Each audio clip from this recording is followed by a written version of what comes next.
우리에게 주시는 말씀은 데살로니가 후서 3장 6절에서 12절까지 말씀입니다. 데살로니가 후서 3장 6절에서 12절까지 말씀입니다. 우리 말씀을 교독하겠습니다. 제가 먼저 읽고 여러분들 한 절 읽고 마지막은 함께 읽겠습니다. 형제들아, 우리 주 예수 그리스도의 이름으로 너희를 명하노니 게으르게 행하고 우리에게서 받은 전통대로 행하지 아니하는 모든 형제에게서 떠나라.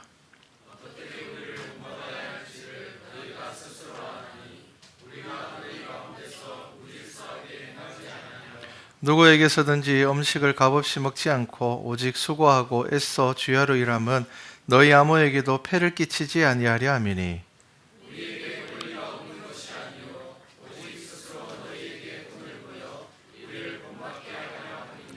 우리가 너희와 함께 있을 때에도 너희에게 명하기를 누구든지 일하기 싫어하거든 먹지도 말게 하라 하였더니,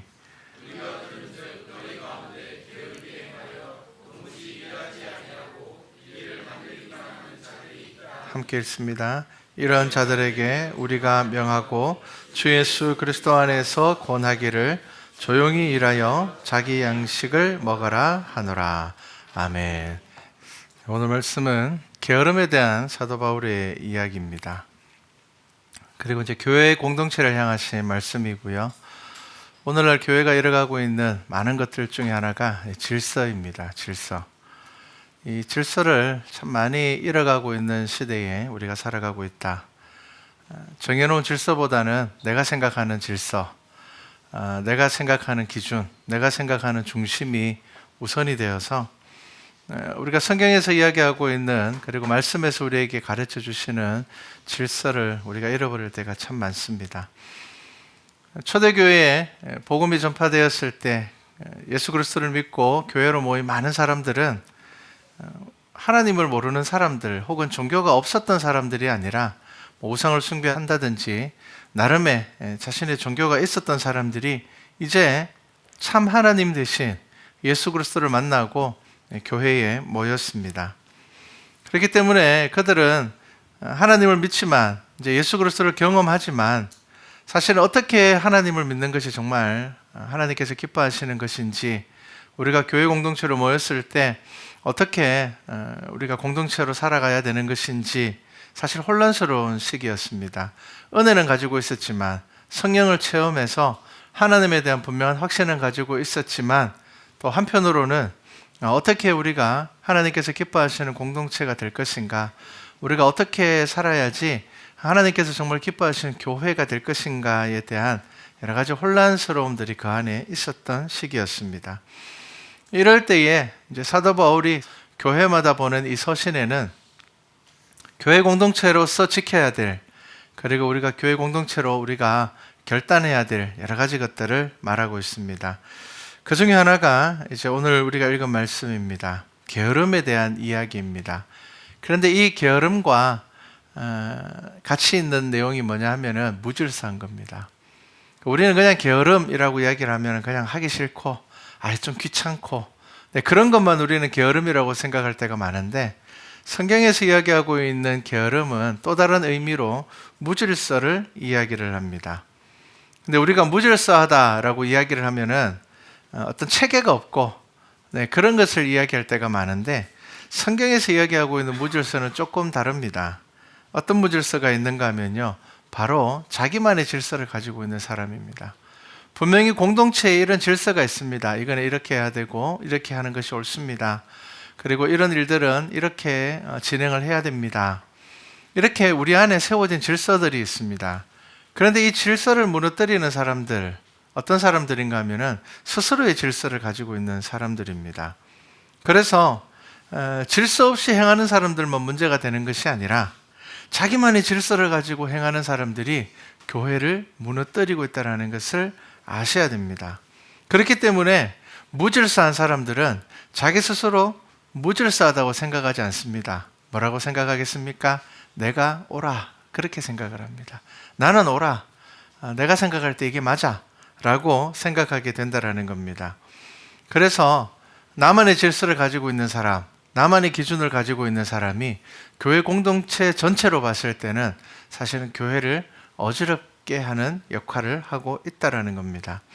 그래서 지금 사도 바울이 데살로니가에 있는 이 교회들을 향하여서 이 데살로니가 전후서를 기록하면서 이제 후서를 마치는 이 시간에 이 게으름에 대한 경고를 하고 있다라는 것을 아셔야 됩니다. 자, 그래서 오늘 말씀을 한 절 한 절 한번 잘 보시기 바랍니다. 형제들아, 우리 주 예수 그리스도의 이름으로 너희를 명하노니 게으르게 행하고 우리에게 받은 전통대로 행하지 아니하는, 이렇게 이야기를 합니다. 자, 게으르게 행하는 사람들이 어떻게 한다고요? 전통, 질서를 지키지 않고 있다라는 겁니다. 그리고 이렇게 전통대로 행하지 아니하는 모든 형제들에게서 떠나라, 이렇게 이야기를 합니다. 떠나야 된다라는 겁니다. 무질서하게 행하고 우리가 예수 그리스도를 통하여서 받은 복음의 질서를 지키지 않는 사람들에게서는 너희들이 떠나야 된다라고 이야기를 합니다. 그리고 이어지는 말씀에서 뭐라고 이야기를 하는가 하면은, 어떻게 우리를 본받아야 할지를 너희가 스스로 아나니 우리가 너희 가운데서 무질서하게 행하지 아니하며, 이렇게 이야기를 합니다. 자, 앞에 선 사람들, 여러분, 우리도 이제 피택자 교육이 진행 중입니다. 여러분, 항존 직분자로 세워지시는 분들, 여러분들 마음 가운데 꼭 생각하셔야 될 것이 있습니다. 우리에게 어떠한 문제가 생기든, 우리 앞에 어떠한 어려움이 생기든 우리가 분명히 지켜야 될 것이 있는데, 그것이 뭐냐 하면은 질서 있게 행해야 된다는 겁니다. 어떤 문제를 해결함에 있어서 우리는 반드시 정해진 방법대로, 성경에서 이야기하고 있는 방법대로 그 문제들을 접하고 해결해야 된다는 것입니다. 그런데 아무리 옳은 결정을 내린다 하더라도 이것을 무질서하게 행하게 되면은 나중 되면은 그것이 다시 무너지게 된다는 것입니다. 그래서 8절에 보면 이렇게 이야기합니다. 누구에게서든지 음식을 값없이 먹지 않고 오직 수고하고 애써 주야로 일함은, 이렇게 이야기를 합니다. 자, 값없이 먹지 않는다. 이것은 그냥 돈을 내지 않고 음식을 먹는다라는 1차원적인 문제를 이야기하는 것이 아닙니다. 이게 뭐냐면요, 값 있게 먹으려면 먼저 저와 여러분들에게 정직한 삶이 필요하다라는 겁니다. 수고의 삶이 필요합니다. 땀 흘려서 일하는 그 삶이 필요하다라는 겁니다. 여러분, 담을 넘는 도둑만 우리는 도둑이라고 이야기하지 않습니다. 남을 속이고 정직하지 못한 방법으로 재물을 취하는 이들을 우리는 도둑이라, 그렇게 이야기를 합니다. 훔친 돈으로 내가 음식을 먹고 계산한다면 여러분, 이것이 값 있게 먹는 것이겠습니까? 식당 주인에게서는 저 사람 돈 내고 먹었는데요 라고 이야기할 수 있지만, 하나님께서 보시기에 그것은 값 없이 먹는 겁니다. 우리가 길을 가다가 지갑을 주웠는데 그 안에 돈이 많이 있어요. 그 지갑에 돈을 꺼내서 주인을 찾아주지 않고 그 돈으로 우리가 맛있는 것을 대가를 지불하고 음식을 사 먹는다면 그것은 값 있게 먹는 것 아닙니다. 그것은 값 없이 먹는 겁니다. 하나님께서는 저와 여러분의 중심을 보시기 때문에 저와 여러분이 믿음 생활할 때에 신앙생활의 중심이 뭐라고요? 하나님께서 보고 계신다라는 것을 아셔야 됩니다. 예전에 어느 사업을 하는 장로님께서 공개적으로 회개하는 모습을 본 적이 있습니다. 그 장로님께서 이렇게 이야기를 합니다. 큰 사업을 하셨습니다. 이제 회개를 시작하면서 이렇게 이야기를 했습니다. 자신의 믿음을 잃어버리게 했던 한마디가 뭐냐면은 원래 이렇게 하는 겁니다 였다고 합니다. 주위의 사람들이 장로님 원래 그렇게 하는 겁니다. 다른 사람들도 다 그렇게 합니다. 법을 어기는 거지만, 그런데 법 다 지키고 어떻게 우리가 삽니까? 그렇게 하셔도 됩니다. 그 말에 귀를 기울이다 보니까 사업을 하면서 직원의 월급들을 적당히 미룰 때도 있었고, 또 세금을 어떻게 하면은 당연히 내야 될 세금인데 좀 적게 낼까를 생각하면서 피해가면서 재물을 모았다고 합니다. 그런데 이제 장로로 피택을 받으시고 장로로 세워지시고 일을 하면서 늘 마음 가운데 답답함이 있었다고 합니다. 그렇지만 한편으로는 스스로를 이렇게 위로했다고 합니다. 법 다 지키면서 누가 사는가? 나만 그런 것 아닌데, 그렇게 생각하면서 살았다고 합니다. 그런데 신앙생활을 하면 할수록, 말씀을 읽으면 읽을수록, 하나님 앞에 나아가면 나아가게 될수록 자꾸 마음 가운데 공허함들이 생기기 시작했다고 합니다. 그러다가 잠언 말씀을 읽다가 마음에 탁 걸리는 말씀이 있었습니다. 잠언 11장 1절에 보면 이런 말씀이 있습니다. 속이는 저울은 여호와께서 미워하시나 공평한 추는 그가 기뻐하시느니라. 이런 말씀이 있습니다. 여러분, 우리는 종교 생활이라고 이야기를 하면은 예배, 경건하는 삶들, 혹은 내가 지금 하루에 하는 큐티들, 내가 하루에 몇 분 기도하느냐, 이런 것들만 우리는 경건이라고 생각할 때가 많은데, 여러분, 우리의 전반적인 삶 모두에 하나님께서 기뻐하시는 삶의 모습이 있어야 한다는 것을 기억하셔야 됩니다. 그래서 잠언 21장 6절에는 또 이런 말씀이 있습니다. 속이는 말로 재물을 모으는 것은 죽음을 구하는 것이다. 이런 말씀이 있습니다. 내가 누군가를 속이고 재물을 모으게 되면은 결국 그것이 무엇입니까? 중심을 보시는 하나님 앞에서는 바로 그것은 죽음, 심판을 구하는 행동이라는 겁니다. 자, 그래서 그 말씀을 붙잡고 이 장로님이 기도하시면서 결국 마음 가운데 든 생각이 뭐냐면은, 이때까지 나는 하나님께서 기뻐하시는 삶을 살지 못했구나. 내가 장로인데도 불구하고 내가 사람들을 속이고 내가 교회 헌금 많이 하는 것으로 그냥 나 정직하게 살고 있어 라고 생각하면서 살았구나. 정말 정직한 것은, 정말 하나님께서 기뻐하시는 것은 무엇입니까? 내 삶의 자리에서 믿음 안에서 정직하게 살아가는 것입니다. 9절 말씀에 보면 이렇게 이야기를 합니다. 우리에게 권리가 없는 것이 아니요 오직 스스로 너희에게 본을 보여 우리를 본받게 하려 함이라. 이렇게 이야기를 합니다. 높은 자리에 올라갈수록 많은 결정권을 가질수록 더 많은 권리를 가지게 되고 더 많은 영향력을 가지게 됩니다. 높은 산은 여러분 멀리 있어도 보입니다.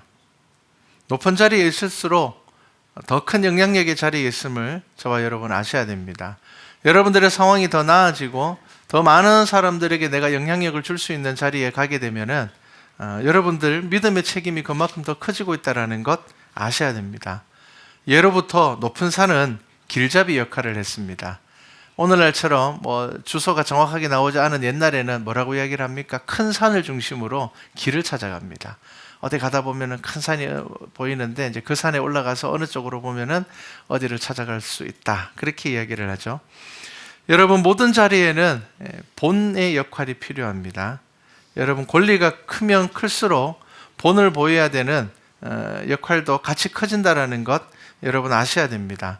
그래서 권리와 함께 본의 자리를 끝까지 지키는 사람은 인생의 마지막에 존경의 삶을 살게 됩니다. 저 사람 참 대단한 사람이야.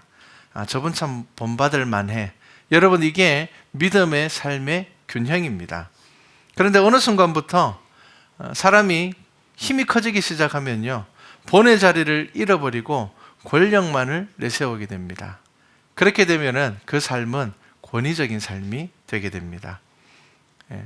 본이 사라져버리면요, 권력이 되고 폭군이 됩니다. 여러분, 우리가 세상을 이렇게 보면요, 정말 높은 자리에 있는 사람들, 그 자리에 올라가기까지는 그 사람들 삶은 결코 나쁘지 않았습니다. 많은 사람들에게 좋은 일 많이 했고요, 영향력을 끼쳤기 때문에 사실은 남들보다 높은 자리에 인정받으며 올라갈 수 있었습니다.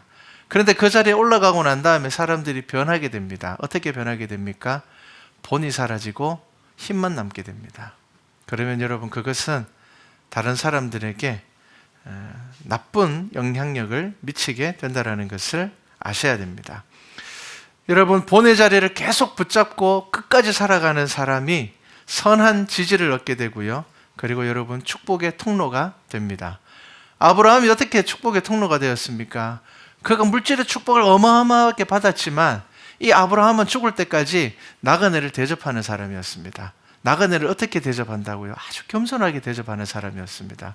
발 씻을 물을 떠오고요, 그리고 그 사람을 접대하고요, 그들에게 축복합니다. 이 광야의 길을 안전하게 지나갈 수 있도록 축복하는 사람이 누구였는가? 아브라함이었습니다. 그런데 어떤 사람이 권력으로 다른 사람에게 악한 영향력을 미칩니까? 본이 사라져 버립니다.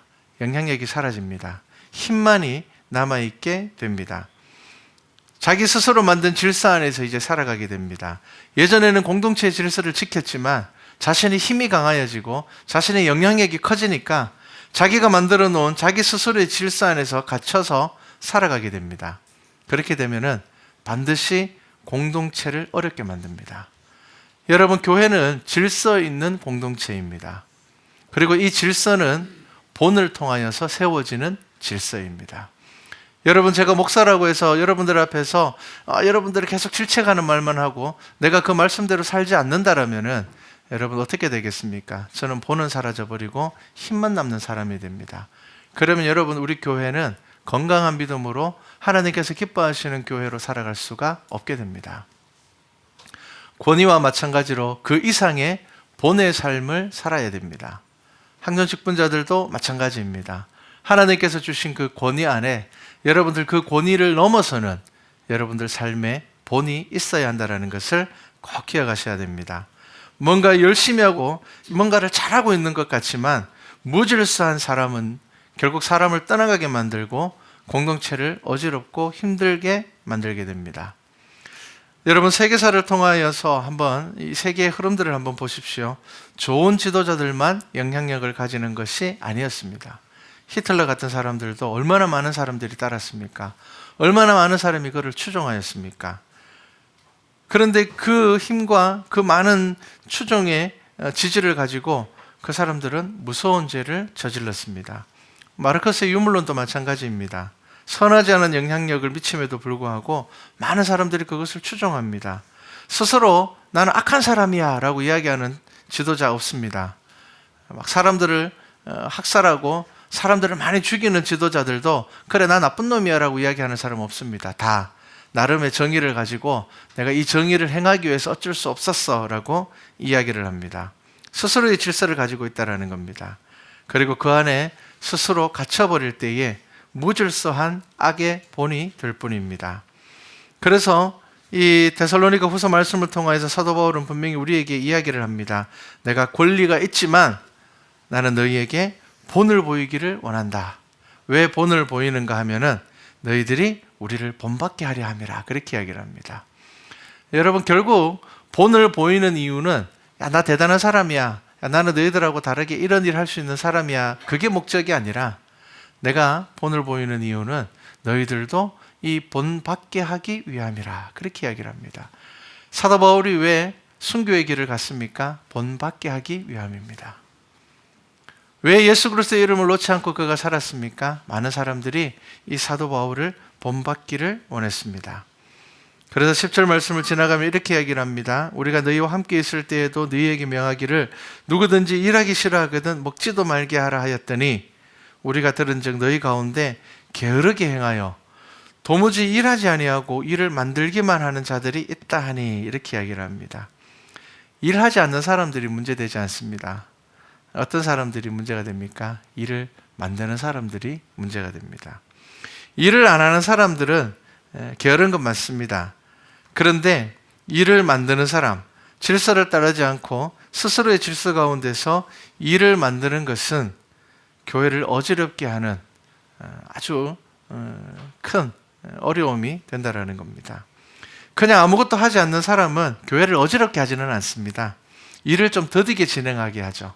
그런데 오늘 말씀에 나오는 사람들처럼 마땅히 해야 할 일을 하지 못하게 하는 다른 질서를 가지고 일을 만들어가는 사람들이 교회를 힘들고 어렵게 한다는 것입니다. 그래서 12절 말씀에 이렇게 이야기를 합니다. 이런 자들에게 우리가 명하고 주 예수 그리스도 안에서 권하기를 조용히 일하여 자기 양식을 먹어라 하노라 이렇게 말하고 있습니다. 사마리아 여인이 예수님에게 이런 질문을 했습니다. 예루살렘과 그리심산 가운데 어디서 예배를 할까요? 라고 물어봤습니다. 인간이 만들어 놓은 질서에 대한 질문이었습니다. 하지만 예수님은 사람들이 종교성에서 갇혀서 만든 그 무질서를 버리고 올바른 질서를 가르쳐 주셨습니다. 그게 뭡니까? 신령과 진정으로 예배하는 것입니다. 이게 바로 답이었습니다. 장소보다 중요한 것은 무엇입니까? 질서 안에서 하나님께서 우리에게 정해놓으신 질서는 뭐라고요? 예루살렘이나 그리심산이라는 장소의 개념이 아니라 너희가 신령과 진정으로 예배하는 것이 바로 하나님께서 받으시는 예배이다. 그렇게 말씀하셨습니다. 자, 여러분, 교회는 신앙 공동체이자 또한 새로운 신앙생활을 하는 사람들이 자라나는 장소입니다. 우리 자녀들이 자라나는 장소이고요. 그리고 또 나 예수님 믿어야 되겠다. 하나님을 믿어야 되겠다. 내가 예전에 신앙생활 했는데 내가 다시 믿음으로 하나님께 나아가야 되겠다. 그렇게 찾아오시는 분들이 우리 교회도 많습니다. 여러분, 이 교회 공동체에서 중요한 것이 무엇이겠습니까? 앞선 사람들의 모습을 보고 뒤따라오는 사람들은 신앙생활을 하게 됩니다. 저렇게 신앙생활을 하면 되는구나. 나보다 먼저 예수 믿는 사람이 저렇게 다니니까 나는 이 정도 하면 되겠네. 여러분, 자연스럽게 우리의 믿음의 삶이 다른 사람들에게 본이 된다는 것을 기억하셔야 됩니다. 그냥 내가 하나님 믿는 건데 내 방법대로 믿으면 되지. 그렇지 않습니다, 여러분. 하나님을 안다라는 것, 하나님을 믿는다라는 것, 우리가 신앙생활을 한다라는 것은 그것보다 훨씬 더 무거운 무게가 있다라는 것을 여러분 기억하셔야 됩니다. 여러분, 좋은 공동체는 어떤 공동체입니까? 앞선 사람을 보고 뒤에 사람이 자연스럽게 신앙과 예배를 배우는 곳이 되어야 됩니다. 그래서 여러분, 먼저 믿으신 분들은 예배를 드리는 자세와 예배를 드리는 태도 중요합니다. 여러분들이 신령과 진정으로 예배 드리는 것, 그것이 바로 우리 교회의 부흥과 연관이 되어 있습니다. 왜냐하면 뒤에 오시는 분들이 이 교회 분들이 이렇게 예배를 드리는구나. 이 교회 분들은 이렇게 찬양하는구나. 이 교회 분들은 이렇게 기도하는구나. 정말 이것이 교회이구나. 여러분, 그것을 경험할 수 있어야 된다는 겁니다. 그런데 뒤에 오시는 분들이 먼저 신앙생활 하시는 분들이 예배 그냥 대충 드리는 것 같네. 좀 수선하네. 그렇게 되면은 뒤에 오시는 분들이 믿음이 자라나지 않게 됩니다. 여러분, 교회는 본을 보이는 공동체입니다. 사도 바울이 지금 그것을 우리에게 이야기하고 있다라는 것입니다. 여러분, 유대인의 교육은 세계가 놀라는 교육입니다. 어떻게 저렇게 교육할 수 있지? 여러분, 그들의 교육이 어떤 줄 압니까? 아이가 말을 하기 시작할 때부터 성경 교육을 시킵니다. 10살 때까지는 성경 교육 외에 아무것도 시키지 않습니다. 유대인의 회당에 가면요, 지금도 유대인의 공동체에 가면요, 만 10살이 될 때까지는 성경만 가르칩니다. 어떻게 하나님께서 이 땅을 만드셨고, 하나님께서 어떻게 우리를 택하셨고, 하나님께서 우리 민족을 어떻게 역사 가운데 이끌어 오셨고, 이것을 아이들에게 가르칩니다. 그래서 아이들이 학교 가기 전에 이미 예배에 대해서 익숙하고요, 하나님에 대해서 알고 있고요, 그리고 신앙의 고백을 합니다. 무엇 때문에 이 교육이 대단합니까? 부모들이 본을 보인다는 것이고요, 앞선 사람들이 본을 보인다는 것이고요, 뒤에 따라오는 아이들이, 하나님을 알기를 원하는 사람들이 따라갈 수 있는 길이 그 가운데 있다는 겁니다. 여러분, 우리 교회가 하나님을 알고자 하시는 분들이 찾아왔을 때에 믿음의 길을 발견할 수 있는 교회가 되기를 바랍니다. 이렇게 믿으면 되는구나. 이렇게 예배드리면 되는구나. 이렇게 찬양하면 되는구나. 내가 앞에 교회 와서 만난 저분 내가 따라 신앙생활 하면 되는구나. 저분이 하시는 대로 내가 따라서 내가 배우면 되는구나. 여러분, 그것이 우리 가운데 있어야지 질서 있는 교회가 된다는 것입니다. 질서 있는 교회가 된다는 겁니다. 우리 말씀과 찬양교회가 앞선 이들이 좋은 믿음의 본을 보여서 뒤따라오는 사람들이 그 발자국만 보고 따라와도 하나님을 경험하고 은혜 안에 살아갈 수 있는 그런 아름답게 성장하는 교회가 되기를 주님의 이름으로 축복합니다.